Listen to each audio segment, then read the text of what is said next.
Hello everyone, आज फिर से एक लहंगे का ब्लाउज़ हम बना रहे हैं और ये है नेट का फैब्रिक।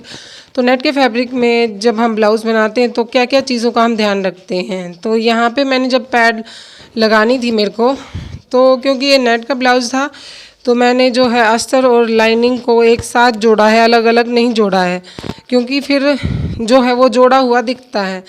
तो इसी चक्कर में जो है मैंने पैड को पहले कवर कर लिया फैब्रिक से और अब मैं जो है तुरपाई के साथ इन पैड्स को अटैच करूँगी। इस तरीके से पहले मैं पिन अप कर लूँगी, उसके बाद जो है तुरपाई करूँगी। और तुरपाई कैसे करूँगी वो भी मैं आपको दिखा देती हूँ। तो ये तो इस तरीके से तो मैंने आपको बताया ही हुआ है कि कैसे जो है पैड्स को हम लगाते हैं अगर हमें 3 अस्तर नहीं जोड़ने हो। लेकिन ये नेट का फैब्रिक था तो दूसरी साइड दिखता, तो हम इसमें करने जा रहे हैं तुरपाई, क्योंकि सिलाई लगाएंगे तो ये दोनों पार्ट्स जुड़े हुए हैं। वैसे नॉर्मली जब हम जोड़ते हैं तो जो अस्तर और जो है लाइनिंग और मेन फैब्रिक को अलग अलग जोड़ते हैं। तो अब मैंने तुरपाई कर ली और पिंस को मैंने हटा दिया है। दोनों कप्स को इतनी फिनिशिंग से मैंने जोड़ लिया है। उसी तरीके से कंधों की गुम सिलाई करेंगे, जो कि मैंने पहले भी बताया हुआ है। तो मोस्टली जो ये बने हुए गले आते हैं इनको हम जो है बुकरम पे नहीं बनाते, जस्ट बना के पलट देते हैं। तो बहुत ही फिनिशिंग के साथ ये लहंगे के ब्लाउज़ बन भी जाते हैं। कोई भी इसको आसानी से बना सकता है। बस कुछ छोटी छोटी टिप्स हैं जिनको ध्यान में रख कर आप जो है अपने लहंगे के ब्लाउज़ को और भी अट्रैक्टिव बना सकते हैं।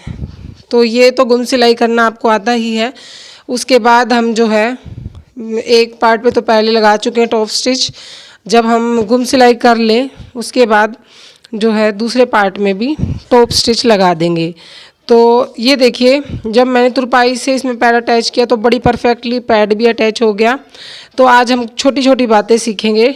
लहंगे के ब्लाउजेज़ जब नेट में आते हैं तो हम किन बातों का ध्यान रखते हैं। और एक बात इसमें ये भी है कि ये विदाउट स्लीव बनेगा। और भाई लहंगे के ब्लाउज़ बनाते टाइम जो है सुइयों का टूटना बड़ा होता है, तो कई बार तो नाखून टूट जाते हैं इनके वर्क को हटाते हटाते। तो पहले जहाँ पे सिलाई चलनी है आप ये ध्यान से देखें कि जो है आपके स्टोन्स वगैरह हैं उनको नाखून से हटा लें। और अब मैं और पट्टी निकाल रही हूँ, जिससे कि हम जो है शोल्डर्स को फिनिशिंग देंगे, आर्म होल्स को फिनिशिंग देंगे। तो इस तरीके से आप या तो पाइपिंग लगा लें या सिंपल पट्टी भी जोड़ सकते हैं। तो मैं इसी पट्टी से देखना पाइपिंग निकालूंगी कैसे। मैंने डबल कर दिया है और डबल करके मैं इस तरीके से इसको अटैच कर लूँगी। आप कभी भी अपने सूट वगैरह में भी जो है इसी तरीके से अगर स्लीवलेस बना रहे हो अपना ब्लाउज़ या सूट, तो इस तरीके से जो है पाइपिंग निकाल सकते हैं। मैं छोटे छोटे कट लगा लूँगी। अब जब हम मोड़ते हैं इस कपड़े को तो हम इतना भार रखेंगे जितना कि पाइपिंग हमें मोटी या पतली रखनी है। तो इस तरीके से आप जो बड़ी फिनिशिंग के साथ जो है मोड़ते जाएंगे और पाइपिंग निकालते जाएंगे पतली पतली। तो ये देखिए ना, इसमें मैंने कोई डोरी लगाई अंदर और देखिए बहुत ही फिनिशिंग के साथ आप बिना ही सिंगल फुट यूज़ किए जो है सुंदर सी पाइपिंग निकाल सकते हैं। तो मैंने इस तरीके से जो है पाइपिंग निकाल ली है। और भाई अब बारी आती है फिटिंग और ज़िपर लगाने की। तो यहाँ पे मैं फिटिंग का निशान लगा लूँगी और फिर लगा दूँगी ज़िपर। लेकिन फिर से जब फिटिंग का निशान लगा रहे होंगे आप, तो आप इस तरीके से सारे जितने भी वर्क है आपका स्टोन्स वगैरह उनको ज़रूर हटा लें, क्योंकि सुई बहुत तोड़ते हैं ये। कई बार थोड़ा बहुत रह भी जाता है तो वो बीच में आ जाता है। तो मेरा बार बार बताने का यही मकसद है। तो इस तरीके से मैं ऊपर लगा लूँगी फाइनल स्टिचिंग और उसके बाद मैं लगाऊंगी बड़ी स्टिचिंग, तो कच्चा यानी कि जिसको बोलते हैं। तो यहाँ से मैं लगा दूंगी कच्चा, क्योंकि यहाँ पे अटैच होगी ज़िपर। तो मैंने लगा ली है ज़िपर। अब मैं इसका जो हमने कच्चा लगाया था उसको हटा रही हूँ। ज़िपर मैं बहुत बार बता चुकी हूँ आपको, मैं बस पूरी प्रोसेस आपको बता रही हूँ कि अब जब लहंगे का ब्लाउज़ बना रहे होते हैं।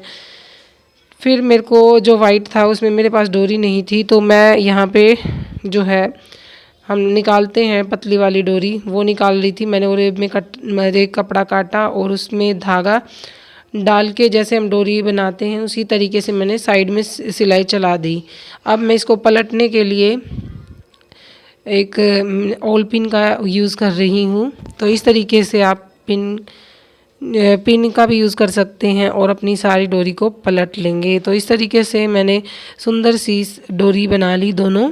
क्योंकि ये वाइट कलर का था तो इसके लिए भी मुझे बनाने थे अट्रैक्टिव से टैसल्स, क्योंकि इससे पहले भी मैंने टैसल्स बनाए थे। तो मैंने स्क्वायर में कट कर लिए हैं 4 पीस और अब मैं लगाने वाली हूँ वाइट कलर की समोसा लेस। इससे पहले भी मैंने जो बनाए हैं वो आपके साथ शेयर किए थे और ये भी बहुत प्यारे लग रहे थे, क्योंकि ये जो लहंगा है ये पूरा वाइट कलर का है, ऑफ वाइट कलर का। तो उसके साथ कुछ इस तरीके का मिक्स मैच मैंने किया, मटेरियल निकाला जो मेरे पास था। तो ये जो आप देख रहे हैं साइड में लटकन वाइट कलर के, तो यही इसके साथ मैच हो रहे थे। तो पहले मैं पिलो बना लूँगी उसके लिए और फिर इनको अटैच करूँगी, तो मेरे इससे भी अट्रैक्टिव बन जाएंगे। तो आपके जो है सिंपल टैसल्स को ये और भी इन्हेंस करेंगे। इस तरीके से जो नेट वगैरह थी इसी को मैंने इसमें भर लिया था। ज़्यादा हैवी पिलो हमने नहीं भरने, सॉरी। और मैंने क्या किया, ये जो फैब्रिक था लाइनिंग वाला इससे ही बना है, इसके ऊपर नेट अटैच नहीं की, लेकिन जो नेट पे वर्क था वो मैंने निकाल लिया था।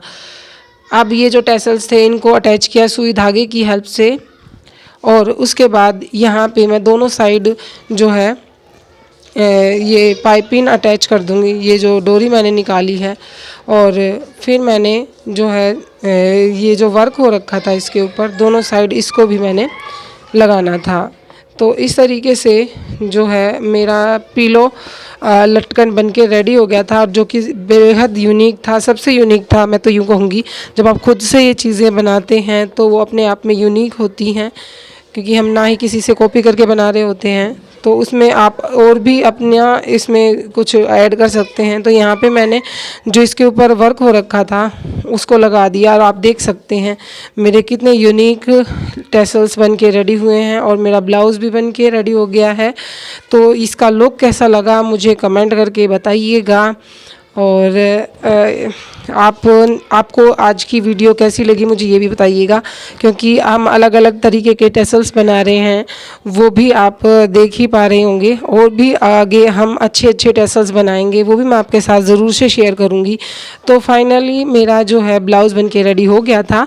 तो आज ये दूसरा ब्लाउज़ आया था, तो मेरे साथ जो भी प्रॉब्लम्स आई मैंने आपके साथ शेयर की। तो मिलते हैं नेक्स्ट वीडियो में कुछ ऐसे ही टिप्स के साथ।